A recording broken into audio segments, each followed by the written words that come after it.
7 günlük meydan okuma maskesi yapıyoruz. Sivilce izlerinden, kırışıklıklardan, solgun görüntüden, leke probleminden kurtulacak harika bir tarif geliyor. Ama önce lütfen kanalımıza girip abone oluyor, bildirimleri açıyor ve altyazılar sekmesinden de videomuzu dilediğimiz dilde izlemeye devam ediyoruz. Hadi buyurun, neler gerekiyor? Bir tane muz gerekiyor ama muzun kabuklarını kullanacağım. Güzelce yıkadım ve kabuklarını alıyorum muzun ve bunları bir güzel doğruyorum arkadaşlar. Kuru cildi nemlendirmede oldukça güzel etkileri var. Egzama, sedef hastalığı, akne gibi cilt rahatsızlıklarımızı gidermede. İçeriğindeki antioksidanlar, çinko ve potasyum sayesinde de kırışıklıklarımızı açmada, sivilceleri, siyah noktaları gidermede çok güzel etkileri olan muz kabuklarını kullanacağım bu tarifte. Tenceremin içerisine muz kabuklarımı aldım. Bir diğer ürün ise patates. Cilt maskelerinde vazgeçilmez etkilere sahip olan ürünlerden birisi ise patates kabuklarını soyuyorum, yıkayıp doğruyorum. Küçük boy bir patates yeterli olacak arkadaşlar. Neden patates kullanıyoruz? Çünkü cildi ölü deriden arındırmada çok güzel etkilere sahip. Antioksidan özelliği sayesinde ciltteki yara ve kızarıklıkları çok hızlı bir şekilde iyileştiriyor. Ayrıca lekeleri, sivilce izlerini çok güzel yok ediyor arkadaşlar. Antibakteriyel özellikleri sayesinde sivilceli, lekeli yüzler mutlaka patatesi cilt bakımı ürünleri arasına almayı unutmasın. Bu şekilde yıkadım, küçük boy bir patatesi doğradım. Az önce doğradığım muz kabuklarıyla birleştiriyorum. Tavama atıyorum ve üzerine oda sıcaklığındaki bir bardak suyu ilave ediyorum. Bunları pişireceğim. Lapa kıvamına gelene kadar kısık ateşte ocağımda 10 dakika kadar ısıtıyorum, pişiriyorum arkadaşlar. Ara ara da kontrol ediyorum. Patatesler yumuşadığında evet, artık tarif kullanıma hazır hale gelmiş oluyor. 7 günlük bir meydan okuma dedik. Verdiğimiz ölçüler 7 gün boyunca kullanmamıza yeterli olacak arkadaşlar. Hepsini bir kere de kullanmayacağız. Ilıdıktan sonra aldım, haşladığım, pişirdiğim patates ve muz kabuklarını karıştırıcıma koyuyorum ve pürüzsüz bir kıvam alana kadar karıştırıyorum. Bu ikili de birçok cilt problemini gidermede oldukça işe yarar bir ürün elde etmemizi sağlamış oldu. Bakın bu şekilde pürüzsüz bir kıvam almış oldum. Bunu ağzı kapaklı cam bir kabın içerisine aktarıyorum. Bir hafta buzdolabında özelliğini koruyarak muhafaza edebilirsiniz. Maskeyi kullanmadan önce çıkartıyorsunuz. Ayrı bir kabın içerisine 3 yemek kaşığı hazırladığımız bu ikiliyi aktarıyorsunuz ve içerisine diğer güzel elemanlar gelecek ki etkileri daha fazla olsun. 7 gün boyunca biz bunu kullanıp çok güzel, hızlı sonuçlar elde edebilelim.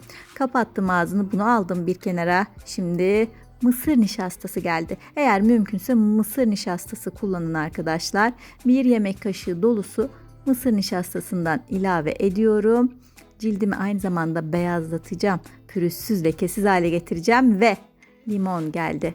Cilt ağartıcı özelliği sayesinde lekelerimizden hızlı bir şekilde kurtulmamızı sağlayacak olan limondan da yaklaşık bir tatlı kaşığı ölçüsünde, bakın tamamen doldurmadım, karışımıma ilave ediyorum. O lekelerimizi çok güzel silecek, silgi görevi üstlenecek limon.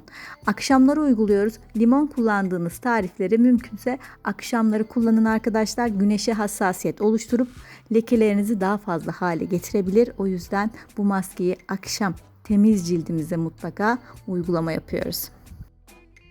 Her yaş ve her cilt tipine uygun bu maskeyi bu şekilde hazırladık ama biraz daha yumuşasını istiyoruz. Güzel yağlardan birini seçiyoruz. Tatlı badem yağı eğer varsa, yoksa sızma zeytinyağı, kayısı çekirdeği yağı, üzüm çekirdeği yağı veya kantaron yağı ekleyebilirsiniz. Ben bu sefer tatlı badem yağı kullanmak istedim. Özellikle cildime gerekli olan nemi vermek istiyorum aynı zamanda. Hem lekeler gitsin, kırışıklıkları toparlayalım. Cildimizi daha güzel, sağlıklı, pürüzsüz hale getirelim. Elastikiyet kazandıralım. O yüzden bu malzemeler birleştiğinde kaçınılmaz bir son oluyor. O yüzden çok daha hızlı genç güzel bir cilde kavuşabiliyoruz. Hemen ellerimde kullanıyorum. Sürülüm de bakın böyle krem kıvamında kalın bir tabaka halinde sürüyorum. Bol bol sürüyorum. Ellerinize de lütfen bakım yapmayı ihmal etmeyin. 20 dakika maskeyi cildimde, ellerimde, yüzümde bekletiyorum. Önce ılık sonra soğuk suyla bir güzel yıkıyorum. Su akıp gidiyor, o zaman maskenin ne kadar işe yaradığını, cildinize ne kadar iyi geldiğini anlayacaksınız. Yıkadığınız halde sanki hala cildinizde maske varmış gibi hissedeceksiniz. Öyle güzel, öyle tazeliyor ki arkadaşlar. Şimdi bunu yüzümüze nasıl uyguluyoruz? Temiz cildimize önce yüzümüzü yıkadık bir güzel. Maskemizi aldık. Boyun, dekolte bölgelerine bir güzel sürüyoruz. Göz altlarına sürmeyeceğim. Neden? İçerisine çünkü limon kullandık. Çok yaklaşmıyorum göz altlarına. Eğer limon eklemezseniz göz altlarınıza da kullanabilirsiniz. Cildinizi kısa sürede sıkılaştıracak, toparlayacak olan maskeyi yıkadık.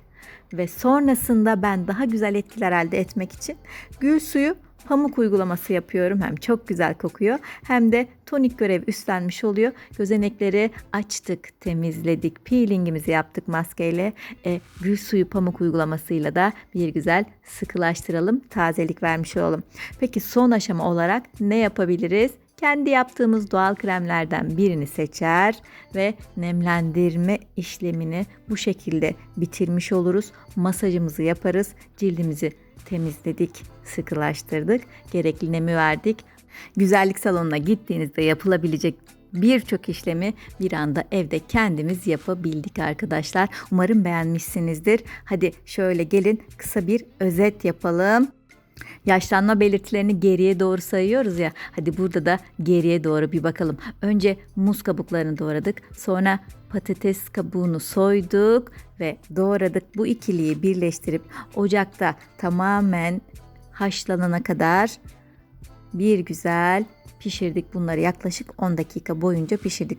Sonrasında içerisine 1 yemek kaşığı mısır nişastası ve 1 tatlı kaşığı da limon suyu ilave ettik. Sürdük, yüzümüze çıkarttık. Üzerine gül suyu pamuk yaptık. Cildimizi sıkılaştırdık ve son olarak da nemlendirici kremimizi sürdük. İşte bu aşamaları yaparsanız cildiniz çok daha sıkı, taze, lekelerden, kırışıklıklardan, özellikle güneş lekelerinden kurtulmuş olacak. O donuk, cansız, solgun ifade böylelikle gitmiş olacak. Haftada 3 kez yapmanız şartıyla düzenli kullanımda çok güzel sonuçlar elde edebilirsiniz. Hello my friends, today I have shared a very effective mask to tighten, whiten and brighten your skin very quickly. Use banana peel and potato for this perfect remedy. Hope you try and get good result. Auf Wiedersehen, au revoir, adios, bye bye.